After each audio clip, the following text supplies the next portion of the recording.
ഈയിടയ്ക്ക് വരുന്ന വാർത്തകൾ പലതും അസ്വസ്ഥതപ്പെടുത്തുന്നതാണ്. മറ്റു മനുഷ്യരെ വേട്ടയാടുന്നതും അവർ ദുഃഖിക്കുന്നതും അവർ പീഡിപ്പിക്കപ്പെടുന്നതും കാണുന്നതിൽ ആനന്ദിക്കാൻ മാത്രമുള്ള മനസ്ഥിതി ഉള്ളവർ ഉണ്ടാവും, ഇല്ല എന്ന് ഞാൻ പറയുന്നില്ല.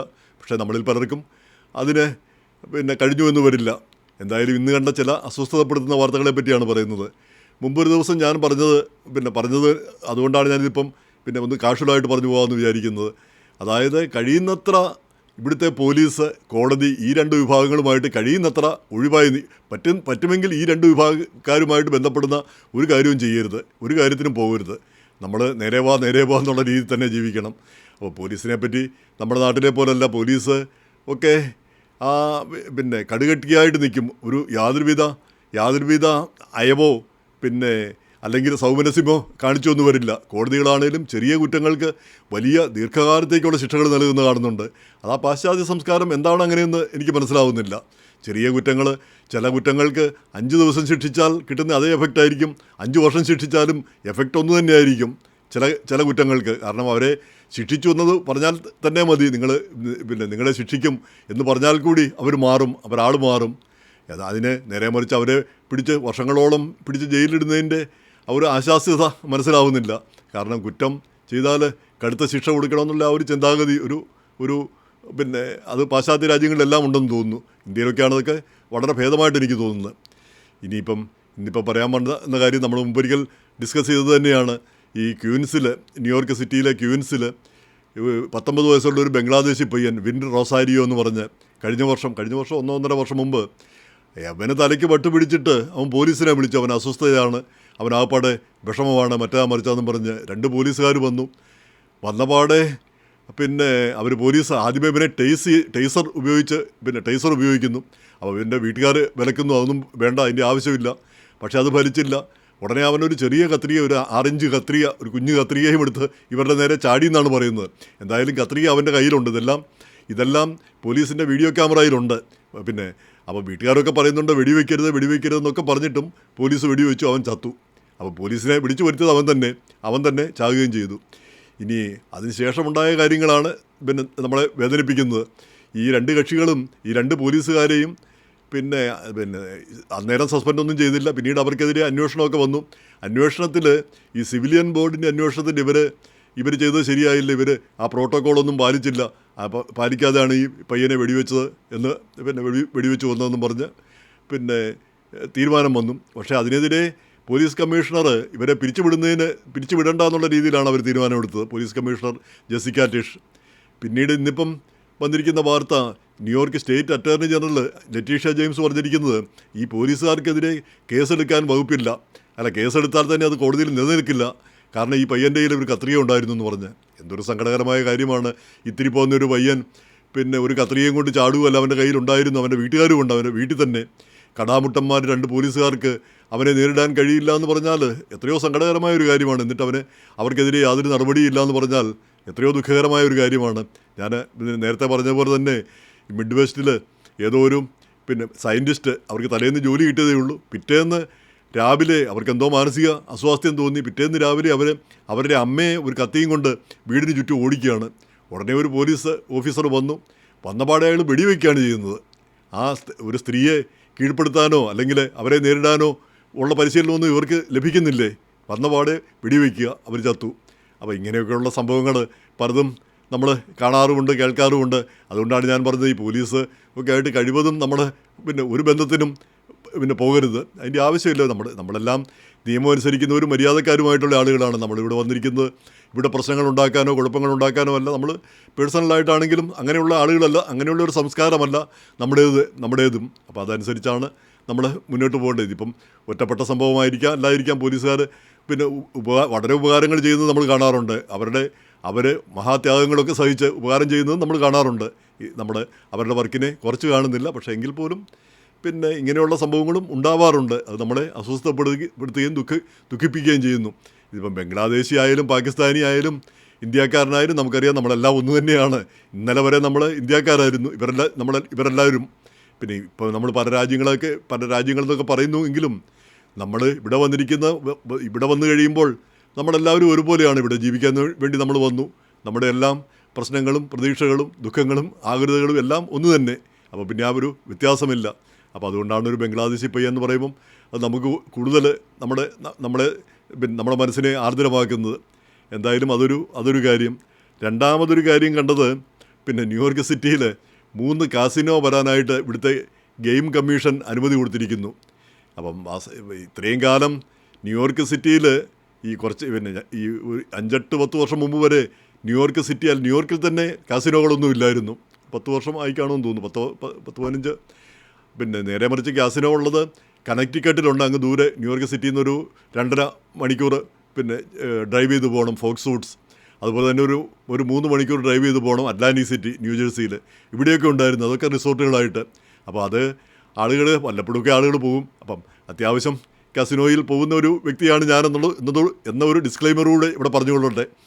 അപ്പോൾ ഈ കസിനോ അതിനുശേഷം പിന്നെ ന്യൂയോർക്കിൽ കസിനോകൾ അനുവദിക്കാൻ തുടങ്ങി. അപ്പോൾ ഈ ന്യൂയോർക്കിൻ്റെ ഉള്ളിൽ ഫാർ റോക്കോവേയിൽ ഒരു പിന്നെ റിസോർട്ട്സ് വേൾഡ് ഒരു കാസിനോ വന്നു. ഇവിടെ യോങ്കേഴ്സിൽ, ന്യൂയോർക്കിൻ്റെ തൊട്ടടുത്ത സിറ്റി, ന്യൂയോർക്ക് സിറ്റിയിൽ നിന്ന് അല്പമേ ഉള്ളൂ, പിന്നെ യോങ്കേഴ്സിലൊരു എംപയർ സിറ്റി കാസിനോ എന്ന് പറഞ്ഞു. ആ എംപയർ സിറ്റി കാസിനോ വന്നതിന് ശേഷം പിന്നെ നമ്മൾ ഒരു ദിവസം ഒരു വൈകുന്നേരം ഒന്ന് പോയി നോക്കിയാൽ മതി. ആ പിന്നെ ബ്രോങ്സ്, കറുത്തവർഗ്ഗക്കാർ കൂടുതൽ താമസിക്കുന്ന ആ ബ്രോങ്സിൻ്റെ തൊട്ടടുത്താണിത്. അപ്പോൾ ആ ബ്രോങ്സിൽ നിന്നുള്ള ആളുകൾ അവരിങ്ങനെ നിരനിരയായി ഇങ്ങോട്ട് അണിനിരന്ന് വരികയാണ് ചെയ്യുന്നത്. ഇവിടെ വന്ന് നേർച്ച ഇടുന്ന പോലെ കുറച്ച് പൈസ ഇടുക, ആ പൈസ എല്ലാം പോകുമ്പോൾ തിരിച്ചു പോവുക.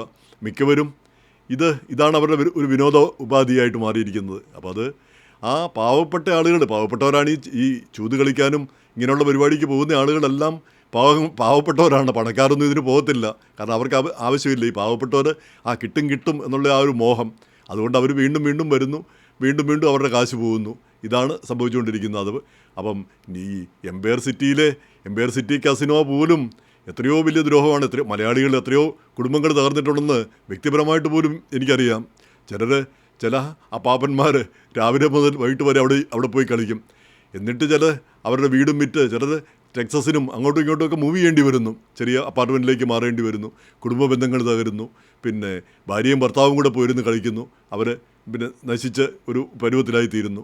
അപ്പോൾ അങ്ങനെയുള്ള പിന്നെ അനുഭവങ്ങൾ നമ്മൾ കാണുന്നു. അപ്പോൾ ഈ സിറ്റിയുടെ അടുത്തും മറ്റും ഇങ്ങനെ ചെയ്ത് കഴിഞ്ഞാൽ ആളുകൾക്ക് ആ പ്രലോഭനം പെട്ടെന്ന് കിട്ടുകയാണെങ്കിൽ നമുക്കത് ചെയ്യാനായിട്ടുള്ള പ്രലോഭനം വരും. ഇപ്പം അമേരിക്കയിൽ കഞ്ചാവ് നിയമവിധേയമാക്കിയിരിക്കുന്നു.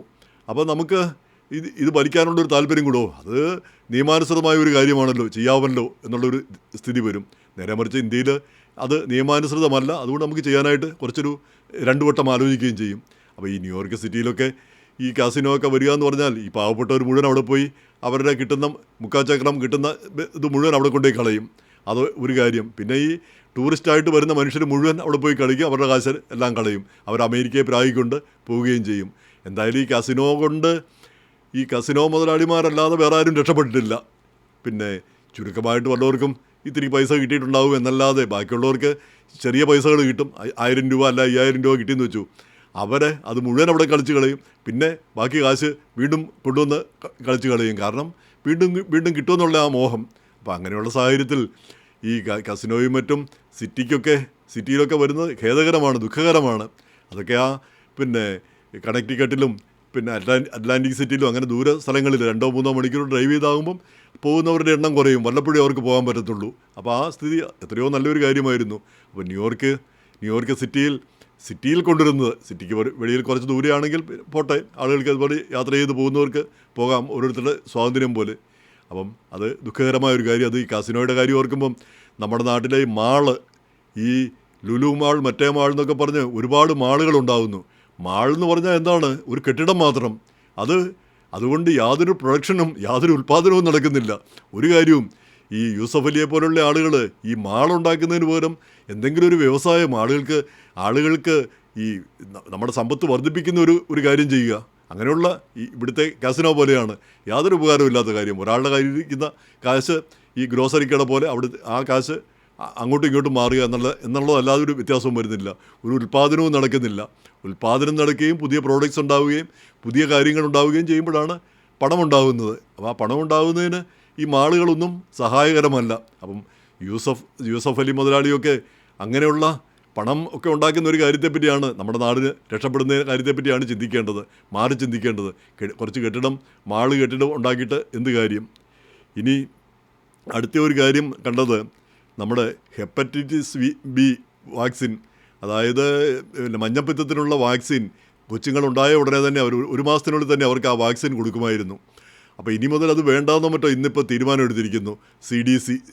CDC തീരുമാനം എടുത്തിരിക്കുന്നു. അപ്പം സെൻറ്റർ ഫോർ ഡിസീസ് കൺട്രോൾ. അപ്പോൾ ഇപ്പോഴത്തെ ഈ health secretary RFK junior, Robert പിന്നെ കെന്നഡി ജൂനിയർ, അങ്ങനെ വാക്സിൻ വിരുദ്ധനാണ്. അങ്ങനെ പിന്നെ പ്രൊഫഷണലായിട്ട് അങ്ങനെ ഒരു അറ്റേർണിയാണ്. ഈ വാക്സിൻ്റെ കാര്യമൊക്കെ സയൻറ്റിസ്റ്റാണ് തീരുമാനിക്കേണ്ടത്. അപ്പോൾ CDCയിൽ മുഴുവൻ സയൻറ്റിസ്റ്റാണ് ഉള്ളത്, അവരാണ് തീരുമാനിച്ചിരിക്കുന്നത്. പക്ഷേ ഇങ്ങനെ ഒരു വാക്സിൻ വിരുദ്ധനായതുകൊണ്ട് ഈ വാക്സിൻ വിരുദ്ധരെയൊക്കെയാണ് അവിടെ നിറച്ചിരിക്കുന്നത്. അതിൽ ഒരു ഡോക്ടർ വിനയ് പ്രസാദ് എന്ന് പറഞ്ഞൊരു ഇന്ത്യക്കാരനൊക്കെ ഉണ്ട്. അപ്പോൾ ഇത് ഇത്രയും കാലമായിട്ട് ഈ വാക്സിൻ ഹെപ്പറ്റൈറ്റിസിനുള്ള വാക്സിൻ കൊടുത്തുകൊണ്ടിരുന്നതാണ്. ഇപ്പോൾ പെട്ടെന്ന് നിർത്തുക എന്ന് പറഞ്ഞാൽ അല്ലേ, അത് അത്യാവശ്യമില്ല എന്ന് പറഞ്ഞു കഴിഞ്ഞാൽ നമ്മൾ ഇതുവരെ അറിഞ്ഞിരുന്ന കാര്യങ്ങളെല്ലാം തെറ്റാണെന്നും മോശമാണെന്നും വരുത്തുകയാണ് ചെയ്യുന്നത്. അപ്പോൾ അങ്ങനെ വരുന്നതിൽ ഒരു തെറ്റുമില്ല. പക്ഷെ അത് ശാസ്ത്രജ്ഞന് പറയണം ഇനി മുതൽ അത് വേണ്ട, അത് ശരിയല്ല, ഇത്രയും കാലം ചെയ്ത് അതുകൊണ്ട് ദോഷമുണ്ട്. ഇപ്പോൾ കോവിഡ് വാക്സിൻ കൊണ്ട് ദോഷമുണ്ടെങ്കിൽ അത് പറയേണ്ടത് ശാസ്ത്രജ്ഞരാണ് പറയേണ്ടത്. അവർ പറഞ്ഞ് നമ്മൾ പിന്നെ അർഹമായ മാറ്റം ഉണ്ടാവട്ടെ. അതല്ലാതെ ഈ സെക്രട്ടറി തലത്തിലും അല്ലെങ്കിൽ ഈ രാഷ്ട്രീയമായിട്ടുള്ള ഒരു ചിന്താഗതിയോടുകൂടി അതിനെ കാണുന്നത് എത്രയോ ഖേദകരമായൊരു കാര്യമാണ്. രാഷ്ട്രീയമാണോ അതിൽ വേണ്ടത്? നമ്മുടെ ആരോഗ്യത്തിൻ്റെ കാര്യം, ഈ കോവിഡ് വാക്സിൻ കൊണ്ട് ചുരുക്കം ചിലർക്ക് അപകടങ്ങൾ ഉണ്ടായിട്ടുണ്ട്, കുട്ടികൾ മരിച്ചിട്ടുണ്ട്. അതുകൊണ്ട് വാക്സിൻ വേണ്ട എന്ന് പറയാൻ പറ്റുമോ? അന്ന് ആ കോവിഡ് മൂർധന്യത്തിൽ നിൽക്കുമ്പോൾ ആ കോവിഡ് വാക്സിൻ വന്നതിൻ്റെ ആ എഫക്റ്റ് എന്തായിരുന്നു അന്ന് അത് അനുഭവിച്ചവർക്കേ മനസ്സിലാവുള്ളൂ.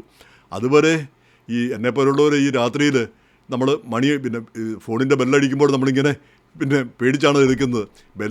മണിയടിക്കുന്നത് ആർക്ക് വേണ്ടി, അടുത്തത് ആര് മരിച്ചിരിക്കുന്നു എന്നുള്ളത് അറിയാൻ വേണ്ടി ആ പേടിയോടുകൂടി എടുക്കുന്നത്. അപ്പോൾ ആ ഒരവസ്ഥയായിരുന്നു. വാക്സിൻ വന്നപ്പോഴത്തേക്ക് ആ പേടി നീങ്ങി. അപ്പോൾ എനിക്ക് ആ പേടിയില്ലായിരുന്നതിൻ്റെ കാര്യം, ഈ കോവിഡ് ആദ്യമേ വന്നവരിൽ ഒരാളാണ് ഞാനും, എൻ്റെ കുടുംബത്തിലുള്ള എല്ലാവർക്കും. അത് കാരണം നമുക്ക് ആ പേടി അങ്ങ് പോയി. അതും എൻ്റെ വൈഫിനൊക്കെ ആണെങ്കിൽ അത് കൂടുതലായിട്ട് ഉണ്ടാവുകയാണ് ചെയ്തത്. എങ്കിൽ പോലും അതിൽ നിന്ന് രക്ഷപ്പെട്ടപ്പം നമുക്ക് ആ പേടി അങ്ങ് പോയി.